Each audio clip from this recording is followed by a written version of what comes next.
What's up? What's up? What's up? I am here.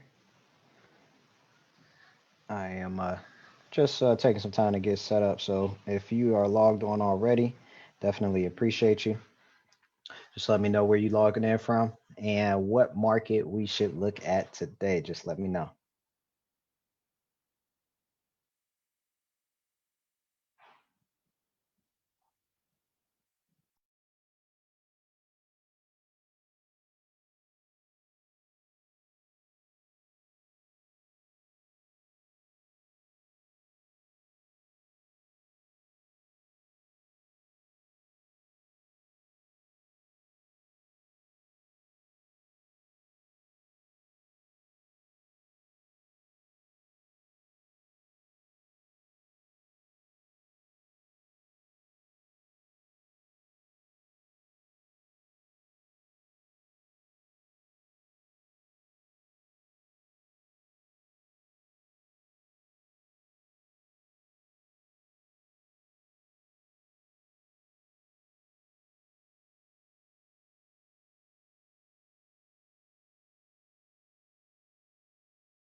Just taking a second to get set up. If you're watching, drop a note in the comment. Let me know you're watching. Let me know where you're logging in from. Let me know what market we should take a look at this week. Last week we took a look at Cleveland. Actually, didn't get through as much as I was hoping for Cleveland, but we still got through a lot. And the week before that was Apex, North Carolina, which we didn't see a lot of opportunity out in Apex, at least from a multifamily standpoint. But it was good to learn about Apex. I don't think I had ever heard of it before. But anyway, let me know what market we should take a look at today.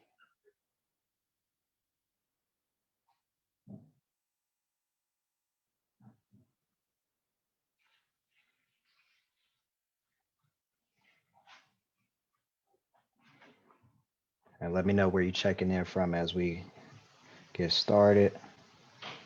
I am checking in from my from one of my little dining rooms in the house, driving my wife crazy. So I got to move back down to my office soon. uh, but nonetheless, I'm out here in the Washington D.C. area, hanging tight. We got the inauguration this week, and DC is basically on lockdown, trying to make sure that everybody is protected. But we are far enough away from the fray that if there is any issues, it won't bother us at all. So let me know where y'all checking in from and how everything is in your world. And we should be ready to go in about 2 or 3 minutes. I'm just finishing up. And do me a favor, like and share this video. Would be much appreciated. I was trying to connect with and share and exchange information with as many people as possible. So I appreciate that.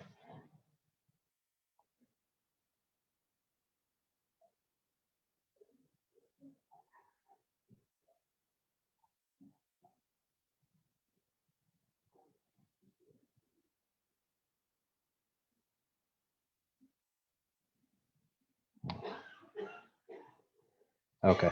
All right. I think we are good. All right. All right. So we got that done. Now let me get this squared away. All right. So we good to go. All right. So what's up, family? Thanks for logging on tonight for Market Watch Mondays. We are here every Monday night until further notice. Hopefully we can make it every Monday night for all of 2021. And the goal is simple. The goal is really just to take a look at different markets around the country familiarize ourselves with the different markets, looking for opportunity, looking for contraction, looking for expansion, and also just exercising and perfecting our skills when it comes to doing our research and doing our due diligence. Whenever you, especially in real estate is a local, it's a local business. It's affected by the local market, of course, as well as what's going on nationally. But real estate is extremely local. And of course, one of the classic sayings is real estate is all about location, location, location. That certainly is important. But outside of just location, location, location is the idea that real estate is extremely local. So as we are looking across the country, it gives us a good idea on a lot of different things. Really, where is the country headed as a whole? Where is a particular region headed as a whole? How the region is made up in terms of its different industries, how it's made up of its employment mix, what the job rate may be looking like, or the unemployment rate. So just being able to take a look at this stuff. And the beauty about it, of course, is that we can do all of this stuff from the comfort of our homes or the comfort of our couch. But anyway, so today I am looking for a market to take a look at. If you are watching this, let me know what market you would like us to take a look at. And let's see, last week we went over to Cleveland, Ohio. I grew up in Cincinnati and have a lot of memories of hanging out in Cleveland. And so that was good. And then the week before that, we were taking a look at Apex, North Carolina. So this week, somebody let me know, what are we looking at this week? And so that was good. And then the week before that, we were taking a look at Apex, North Carolina. All right, let's see. What are we looking at this week? And so that was good. And then the week before that, okay. All right, sorry. All right, so let's see. I am also going to do a share screen so you all can see my screen. And from there, we'll just go ahead and get started. Now, if you are watching, I am watching the comments. So make sure, again, if you have any input, you have any comments, you have any thoughts, just go ahead and put them in the comment section. If you decide that you come up with an idea for a place that you want to check out, just let me know and drop it in the comments. But if I don't see anything, I am going to go ahead and get started with, let's see, how I've loaded meeting controls. All right, so let's see. So here's a resource that I want to share with you. I'll share a couple resources with you tonight. One of them is called bestplaces.net. And bestplaces.net gives a lot of good information on different areas, popular areas to live around the country. Another resource that I want to share with you, this one is citydata.com, and that's city-data.com. This one is gives a ton of information that is extremely helpful and extremely useful, and it's just informative.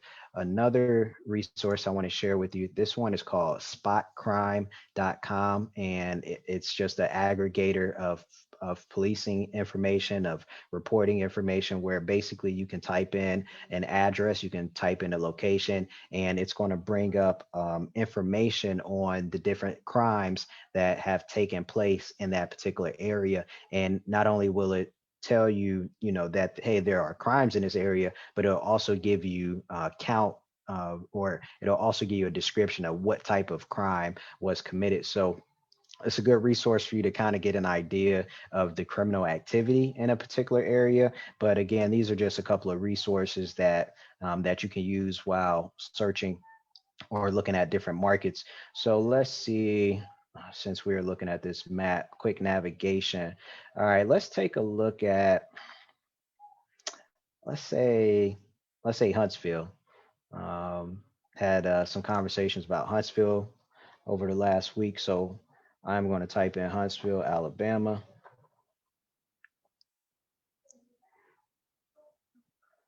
And this is in city data.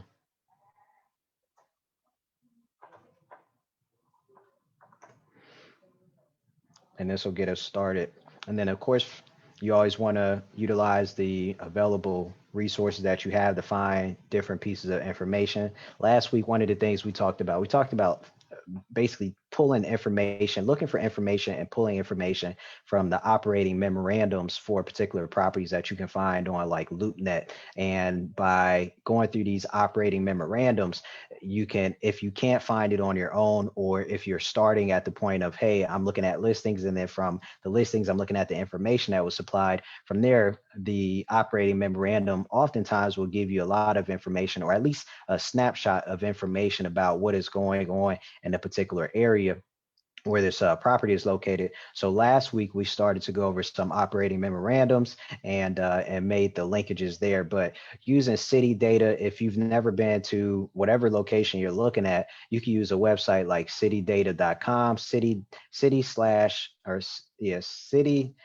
dash data.com. And once you pull this up, it's going to give you a lot of information all in one place. So for example, as we start to scroll down, one of the very first things that we see is we have basically a cluster of different pictures, and all of these different pictures are coming from, of course, the internet. But I think these are pictures that people can also upload. So if you want your picture featured, or you love Huntsville, Alabama, and for some reason you want to add your picture here, so you can click on any one of these pictures, and it's going to give us, of course, a visual of what Huntsville may be like from a pictorial standpoint. And then scrolling down from there, it gives us the weather information. So the current weather right now, it's about 50 degrees. The wind is moving at about 7 miles per hour. It gives us the humidity, and then it gives us the most recent, or at least relatively recent, population data. Let's see, the population in 2017 of Huntsville, Alabama was about 194,000. So Huntsville actually isn't that big. I think, well, I've never been to Huntsville personally. I've never actually, funny enough, I've never been to Alabama. I've been a lot of places around the world, but I've never been to Alabama. So I can't really say, but from a data standpoint, 194,000, it's about a little bit smaller than, maybe probably a third smaller than Cincinnati, at least the city limits of Cincinnati.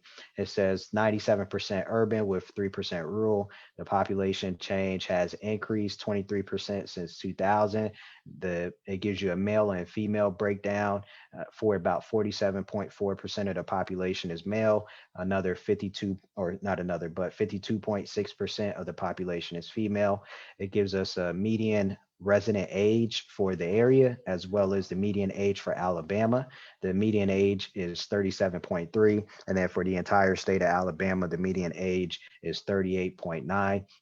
It gives us a breakdown of all of the zip codes within the Huntsville, Alabama area. And then it also gives us an estimate of median household income in 2017, that being 50,704, which is an increase from increase of about a little over $9,000 from $41,074 in 2000. So as compared to the entire state of Alabama, the average household income in Huntsville is about $2,000 to $2,500 more than it is across the state. And then estimated per capita income was $33,656. This is up from $24,015 in 2000. And then let's see, estimated, it gives us an estimated median house or condo value. And in 2017, that number was 170,900 as compared to 95,600 in 2000. So definitely shows that Huntsville is growing. It's not only growing by population, it's also growing financially. The population has increased 23% in the last 20 years, but it's also growing by average household income. It's growing by average household or condo value. So those are some good signs. And then let's see, mean prices, all housing units, detached houses. So it gives us a breakdown of just kind of some of the average prices for the multiple structures. One that we might be interested in is so this is the mean prices, but as multifamily investors, one of the numbers we might be interested in is 2-unit structures. It looks like the mean was 28,522. That might be a typo. that seems extremely low, especially compared to the other units. But in 3 to 4 unit structures, that median price was 105,000, 105,190, and then for 5 or more units, that was 117,589, which is probably for the 5 units only. And then once you get over 5, 6 units, that price definitely probably changes. Another one that we would be interested in, and this is something that you can fact check or you can at least double confirm against other sources, but this is a good snapshot of just telling you, okay, this some of the information that you're interested in, like the median gross rent. The median gross rent in 2017 was $777, which is good. Definitely a good rental rate, and shows that depending on how big Huntsville gets, there could be a lot of room for growth over the next 10, 20 years, etc. And then the cost of living index, which is another good indicator to kind of just show you how far if somebody's looking to move. One of the things that they may look at is what is the cost of living, right? Like we hear that term, the cost of living, and the idea is basically how far can my money go in this particular area or in this particular location. So Huntsville has a cost of living index score of 83.4, which is less than the average. The US average is 100. So that means that the cost of living on an index scale, your money is going to go further in Huntsville than it will across the average location in America. All right, let's see. Percentage of residents living in poverty, 18.7%. And then it gives us a demographic breakdown of what percentage that is. And then as far as that percentage and whether that impacts you or not, that's going to depend on the averages that you're looking for, or the percentages that you're looking for.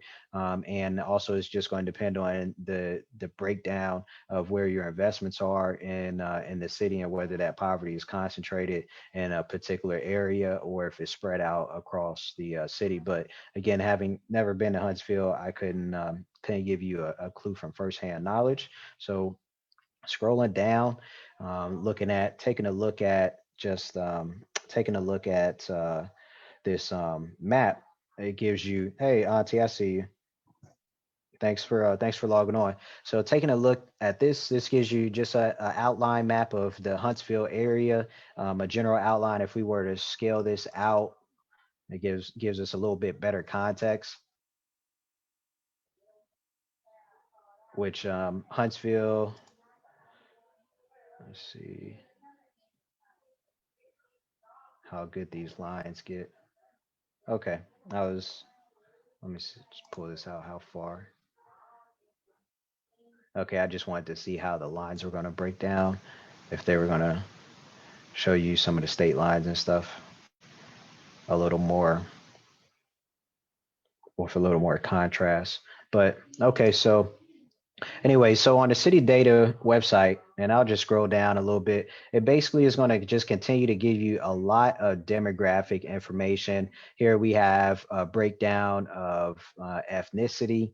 Let's see, we have a breakdown of crime rates in the Huntsville area, and actually we'll use spot crime to check out the crimes, because the crime is pretty much in real time. I'm not sure 100% sure where spot crime gets all of their data. I know some of it is user generated, so people can report crimes to the website, and then I'm sure they have other sources where they're pulling data from. But crime is definitely one that you want to be mindful of, so that you have an idea of what the crime activity is in that particular city or the particular area where you are trying to invest in.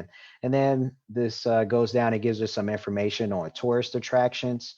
It gives us some information on the amount of building permits that the amount of building permits outstanding or that were applied for by year. This is a good one. This is actually single family permit numbers. But one of the things that you want to look at with the permit numbers, or at least corroborate, or at least take note of, is if you see an increasing amount of single family construction permits or construction permits, period. Construction permitting is a sign of activity. So the not only activity, but the sign of growth and population growth.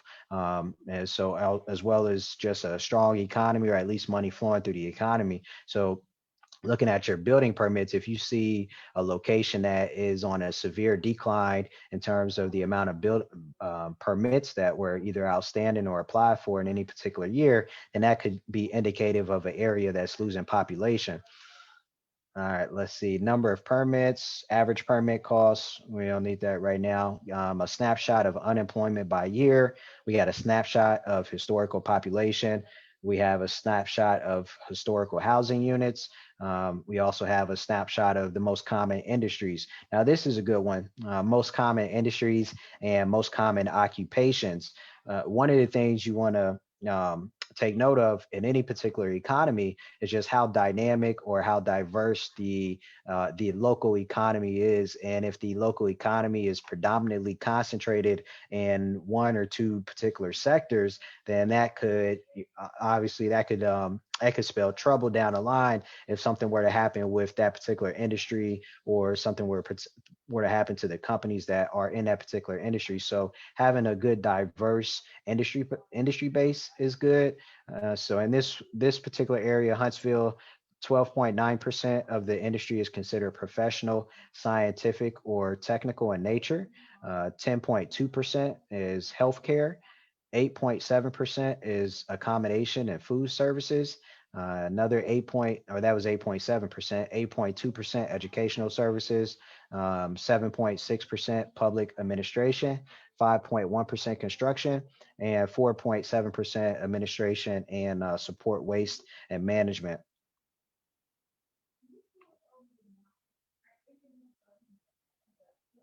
All right. All right, so moving on down, and this page just goes on and it goes on and it goes on. So if you're looking for literally an exhaustive resource that can start to point you in another direction, this is definitely one. So let's hop on to some of the other sites, and give me a second. Let me give me a second. Uh, Trying to figure out how to do something. No, I didn't want to do that. Okay. All right. I'm trying to figure out how to bring up that menu again. All right. So on spot crime, we are going to type in Huntsville, Alabama,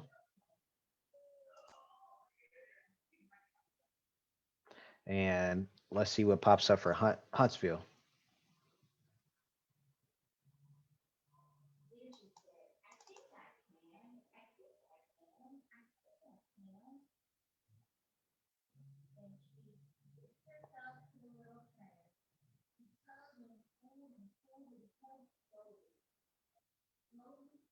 Tick, tick, tick, tick, tick, tick.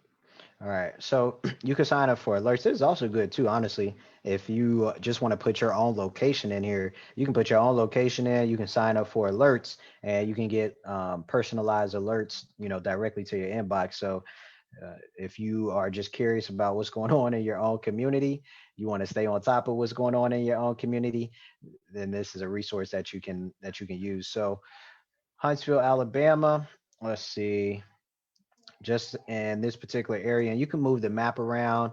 It's just going to kind of pull up a particular location, the city center probably, or some area in Huntsville. And actually, looking at this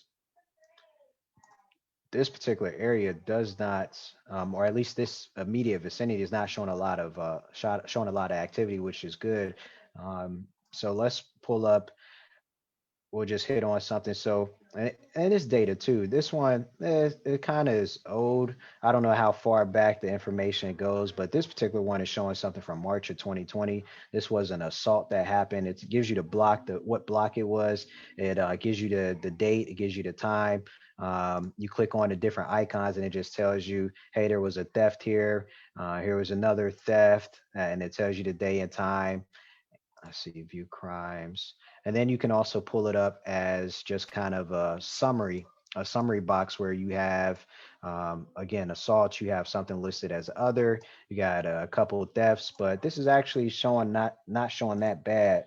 So let me pull out and see if we can move to a slightly different area.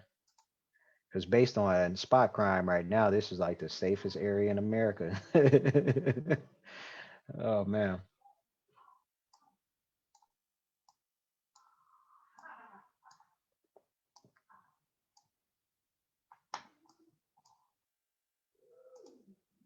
All right. So not much showing. Actually, I think we had a better, at least a better resource on city data. And my guess is with spot crime, because some places that I've used this, it's been extremely detailed and there's been a lot of information.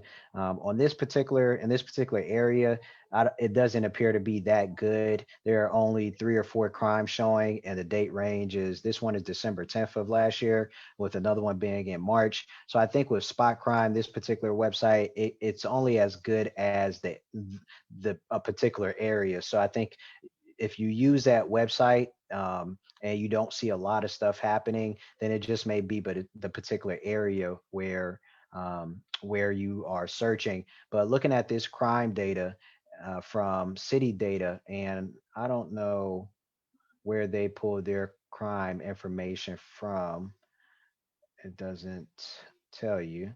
But based on their information, which that even this is outdated, this is up until 2017, but at least it gives you some historical data from 2005 to 2017. It gives you the number of reported murders, the number of reported rapes, the number of robberies, assaults, thefts, burglaries, auto thefts, and arson. And then it just gives you aggregate data, meaning how it compares to the United States with, let's see, higher means more crime. So the U.S. average is has a crime index based on this data here. The U.S. average has a crime index of 274, and particular areas, well, not particular areas, but by year, it looks like just about every year, or at least close to it, the crime index for Huntsville has been at least at, let's say, I'd say it's about 470, 480, up to as high as 612, and that was in 2006. So based on this, Huntsville has twice the amount of crime as the U.S. average. So that's interesting, especially considering that it's a small town, but so relatively small. But sometimes, those small towns, that's just how it is, because there's less opportunity, higher unemployment, or higher levels of poverty, which just kind of naturally leads to more crime. All right, so let's check out the best places to live, and we'll type in Huntsville. See what comes up for Huntsville, Alabama.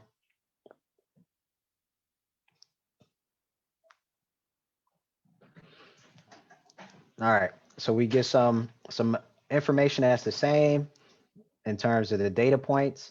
It's We can compare it to what we had on city data. Again, city data, sometimes the information lags by a year or two.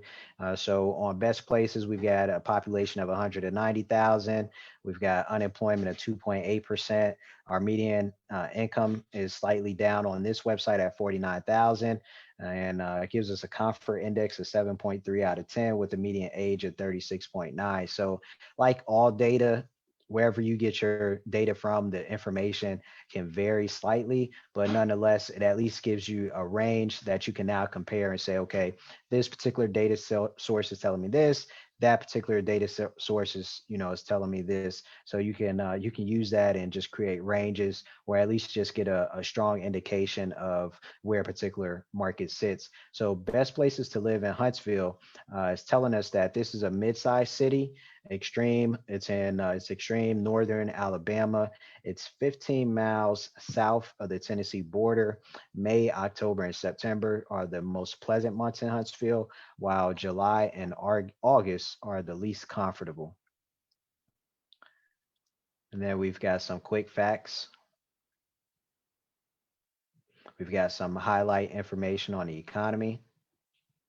Again, the unemployment rate, at least from this website, it's saying 2.8%, which is I'd say significantly lower considering when you're talking unemployment, you're talking a few percentage points or points of a percentage. The U.S. average at this particular time, and it doesn't date the information, the U.S. average was at 3.7%, with Huntsville being at 2.6 or 2.8%, with Huntsville jobs increasing by 3.6%.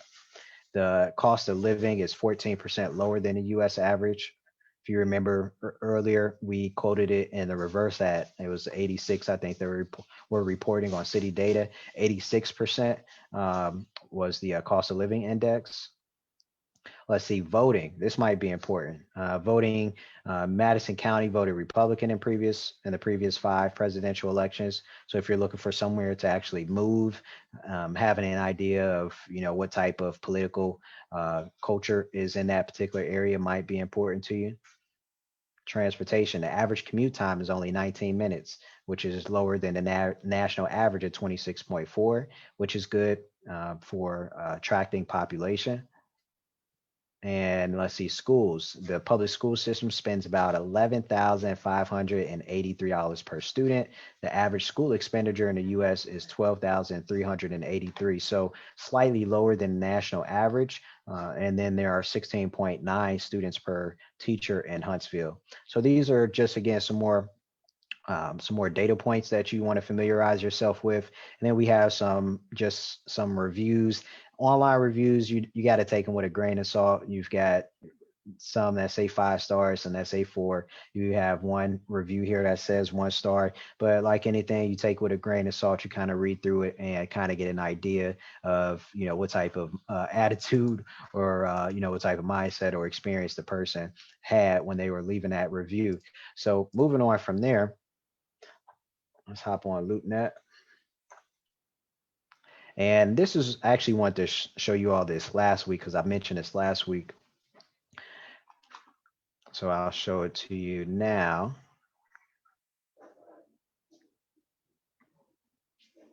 As this thing loads. So on LoopNet, last week I mentioned that you want to start building your relationships and you want to start building your database of contacts. And one of the most important contacts you want to have in your database when it comes to buying, selling, and investing is your realtor. And in the commercial world, they don't refer to them as realtors, although most of them are realtors. And just for clarity, a realtor is somebody who is a member of the National Association of Realtors. So you can be a licensed real estate agent or a licensed real estate broker and not be a member of the association. And when you're a member of the association, then you take on the designation of being a realtor. So there's just a point of clarity. All right, so on LoopNet, you can find basically a database of brokers all around the country. So when you get on LoopNet, you just click on the left side menu, and there's a section here that says find a broker. You can search for sale, you can search for lease, you can also search for businesses. And LoopNet is actually owned by CoStar. It is one of the companies I used to work for when I was in the commercial real estate sector. But CoStar is a big data company, and they own a lot of subsidiary companies. And LoopNet is basically one of the companies or websites that they own. And they also own a website where you can buy and sell businesses. But anyway, what we're looking for today is we're looking for the find a broker.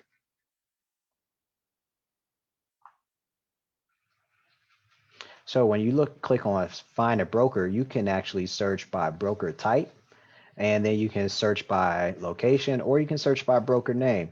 Now, this particular website, this isn't going to be a full exhaustive list of all of the commercial real estate brokers in any particular location. This is just going to be a list of the brokers who basically have created a profile on LoopNet and have some resemblance of information on LoopNet. And now, in terms of landlord, if you want to select by type, I would recommend not selecting by type.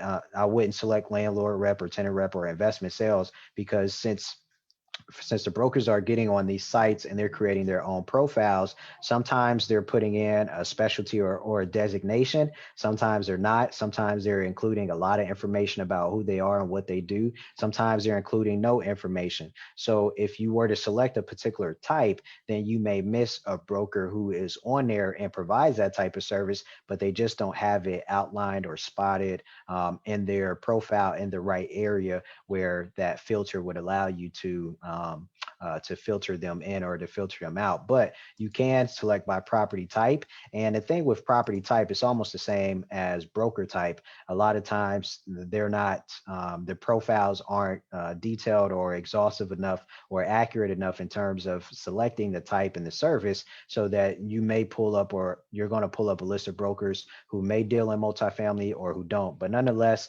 we want to at least try to filter it out by expertise. So we'll select multifamily, we'll hit search, and then we'll get a nice list of, actually, I meant to enter the location. Let me go back. We do want to modify our search. We want our search to be by location. Otherwise, we're just going to get a huge random list of brokers across the country. So we want to type in Huntsville.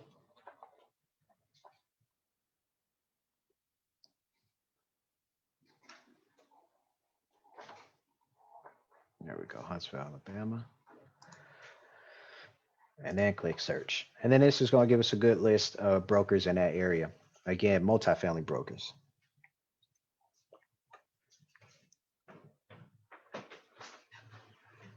All right, so looking at this list, you can go down, go down. This gives us a nice list. There are only 5 pages, maybe 15 brokers per page. So one thing you can do is literally click on a profile,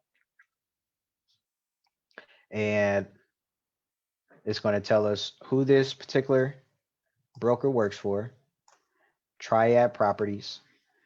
It may or may not give us a link. If they've provided links, it'll give us a link to their website.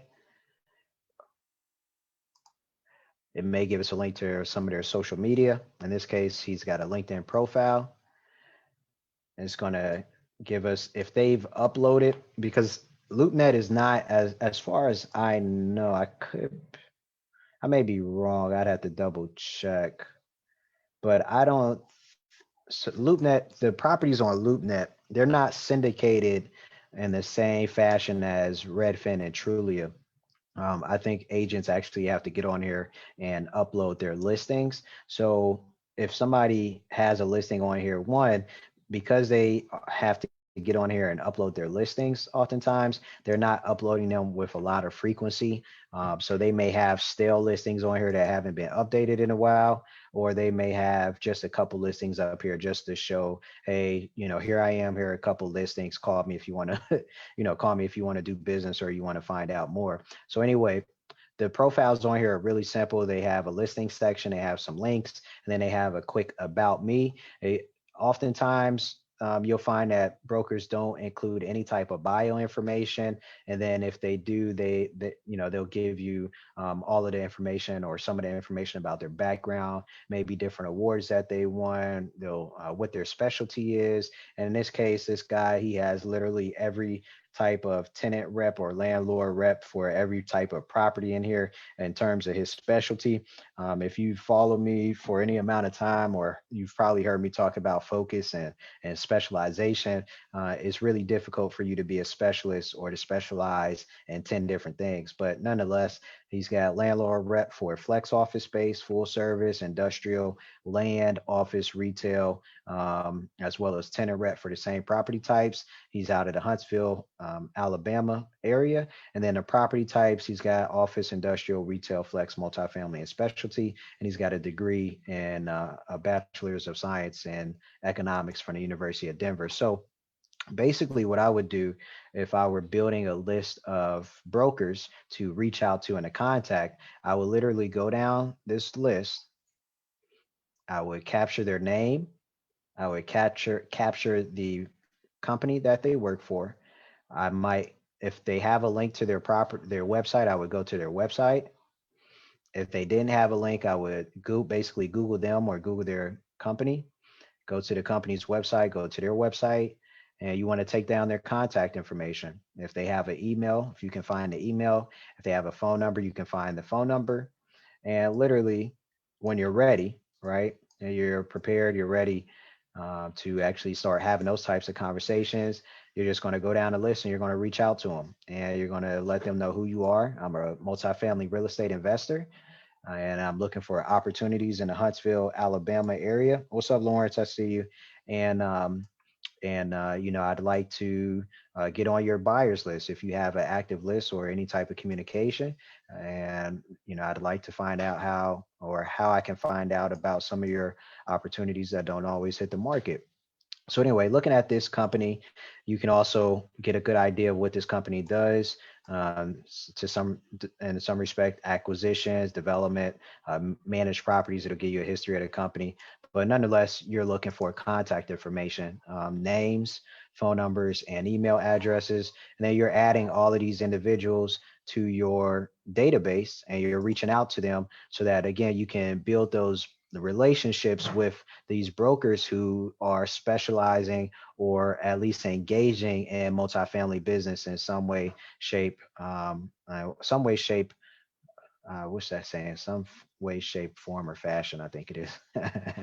But anyway, all right. So now let's see, 741. All right, so showed you how to find some brokers. Now again, that list is not going to be exhaustive. So you still want to be on the lookout for other avenues and other channels where you can find real estate brokers and you can find their information because again, unless you know how, and even if you do know how to source off market opportunities, you want to reach out to, you want to familiarize yourself and you want them to be familiar with you as an investor because you never know where an opportunity is going to come from. So the more you can build those relationships and the more you can get connected, it's going to increase the potential for you to find your first or your next multifamily deal.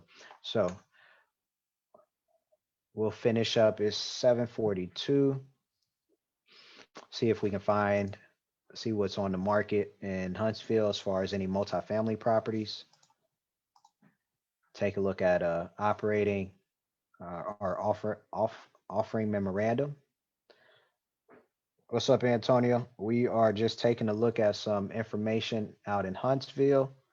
Just finished up looking at how to locate real estate brokers, talk a little bit about some of the ways to reach out to them and then to connect with them. So last week we took a look at Cleveland, so still got Cleveland up there. But this week, of course, we are checking out Huntsville. And then we want to change our property type to multifamily.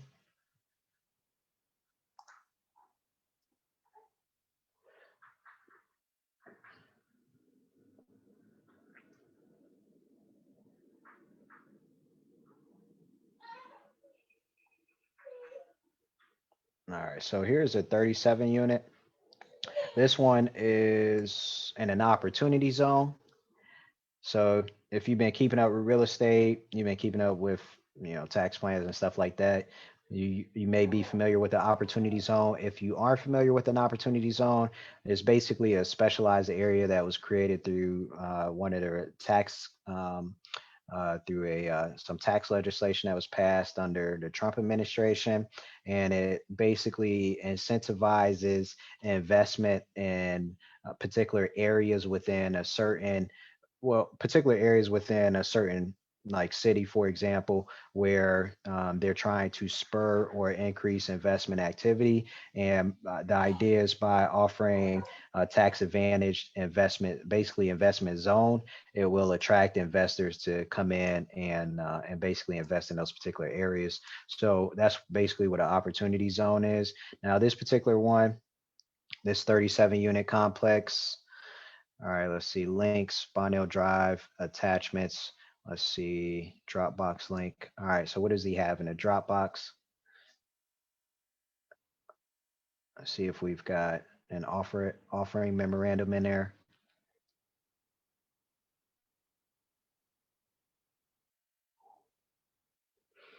And also, as we go through these too, I guess we'll talk a little bit about analyzing deals. That's another topic and another skill set as well. But this is part of the process of analyzing deals as well, is obtaining in that multifamily space, obtaining if it's 5 units or more. If it's commercial, then it's going to have that offering memorandum. If it's not commercial, then it may or may not have.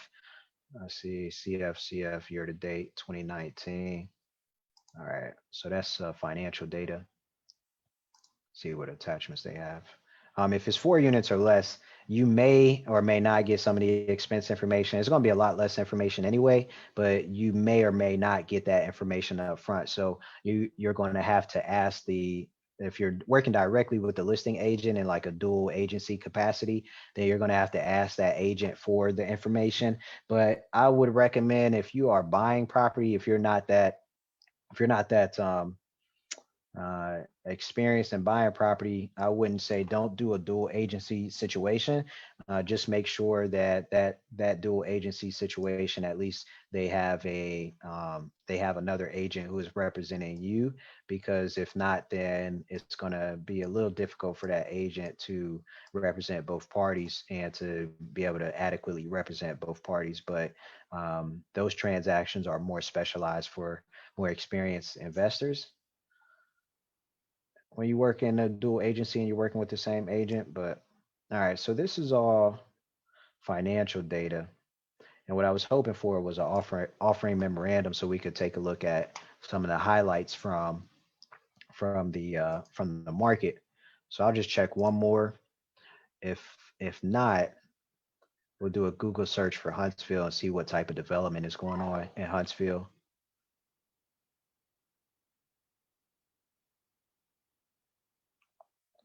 And I appreciate y'all for logging on. We definitely always try to get these done by 8 o'clock. This 7:47 will definitely be done by 8.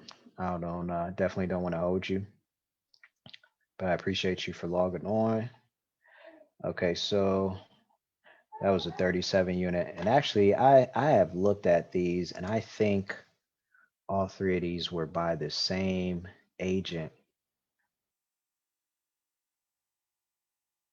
which means we aren't going to get an offering memorandum from him. Yep. Yeah, I had taken a look. I've checked out the Huntsville market before, just looking at deals, since I've got some folks that are investing down that way. All right, so let's check out. Let's just go to Huntsville and development. And remember, on one of these, I talked about basically going to the economic development department to get information. But of course, you can always just Google. And of course, the first thing to pop up is the economic development department from the city of Huntsville. But here's a good article. So one of the things you're looking for is you're looking for different articles. So here we've got two good articles that look like they're going to point us in the right direction. One is from September 23rd of 2020. This one says economic development projects to bring 510 new jobs. So let's click on that one. Again, we like to see what type of investment activity is happening in this particular area. By investment activity, that brings in jobs, it increases pay, it increases the population, it keeps the local economy stimulated, keeps the local economy growing.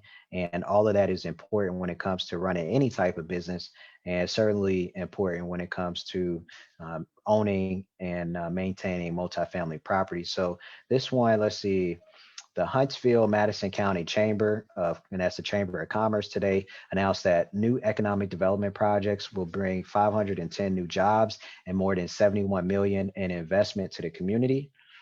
And the company is called Dynetics. And it says Dynetics is adding jobs in Huntsville as it works on a human lander system for NASA's moon missions, as well as other projects. So that's pretty dope. And then it gives us a quick summary of other companies that have located or expanded to the Huntsville area in the last year. Dynetics was one of them. They were initially adding 200 new jobs, and that brings their total local employment to 2,740 jobs. Looks like Torch Technologies was another company that says they has had two recent expansion projects totaling 120 jobs and 32.3 million in investment. Another company called Invariant Corporation. This is a Huntsville-based engineering services and software development company. They're creating 23 new jobs with an investment of 430,000. And then lastly, this company called Nippon Express USA. They're locating on the campus of Mazda Toyota Manufacturing USA within the next 2 years. That Nippon is a logistics company. They plan to hire 101 employees and invest over 19.1 million. So that's good. I mean, you just want to look through and see all of the different information. And as you become more familiar with a market, you may find a market that you like, and from an investment number standpoint, and depending on, of course, how big you want to grow and what your goals are, you may invest in, say, you want to buy 100 units in this one market, or you want to buy 500 units in this one market. So the more units that you own and the more you want to own and become essentially more married to this particular location, it's definitely going to be important for you to stay on top of the news and to stay on top of the development that's happening and what's going on economically, because that's going to impact and affect your investment, as well as help you make decisions on when it may be time to sell that particular portfolio of properties, so that you can be ahead of the curve, and you may want to get out of a particular area because the development and the growth just isn't happening. But that all depends on, of course, your investment goals too, because you may not be concerned so much about appreciation, and more so just about cash flow or something like that. So, all right, so this one is good. The dizzying development of downtown Huntsville. This was posted in December 10th of 2019, and it was updated January 2nd of 2020. And it starts off by just saying, if Monroe Street had eyes, if the road that separates Big Spring Park from the Von Braun Center could describe what it is seeing, you probably wouldn't believe it.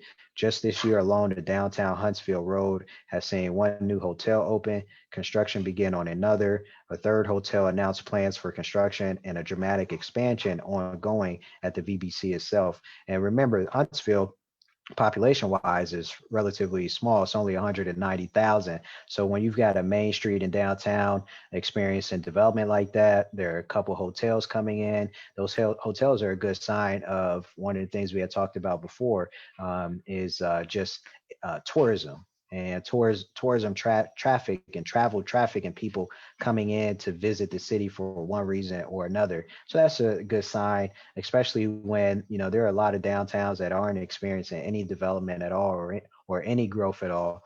Moving on from that, in 1 square mile in the Rocket City's downtown. So that's cool to know. Huntsville, I guess, is also known as the Rocket City. There are no fewer than 12 major construction projects that are either ongoing or have been announced in 2019. It says it is indeed a dizzying development district with investments estimated to be soaring above 400 million. So again, depending on where you at, that may sound like a lot. Depending on where you at, that may not sound like a lot. I mean, we out in this area, we have development, a single development project that could be $1 billion or more. So it's not that much, but for the area, for that particular area, it certainly sounds like it's a game changer across 12 projects, $400 million. So, all right. So anyway, 7:54. I appreciate you all for logging on. Michael, I see you. Thanks for logging on. If you don't have any, hey, what's up, Rashawn? We're just finishing up. If you don't have any questions or comments, I think we'll wrap up. Just to summarize a little bit, today we looked at Huntsville, Alabama, which is about 15 miles south of Tennessee, in the northern parts of Alabama. The population is about 190,000. The average The average household income is right around 49, 50,000. Since 2000, the population has grown approximately 23%, depending on some sources.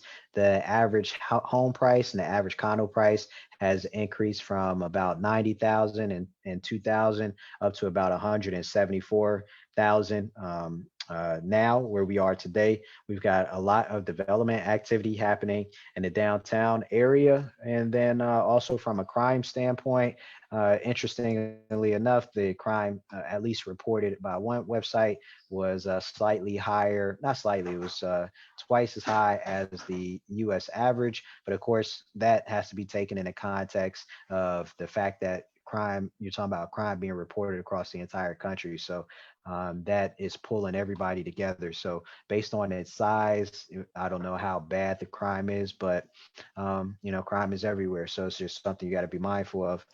And then let's see, we also talked about how to find a real estate broker through LoopNet and how to start to develop your database of business contacts and resources, and why you would want to reach out to those brokers and why you would want to develop those relationships and things like that. So with that being said, just checking, I think I covered everything.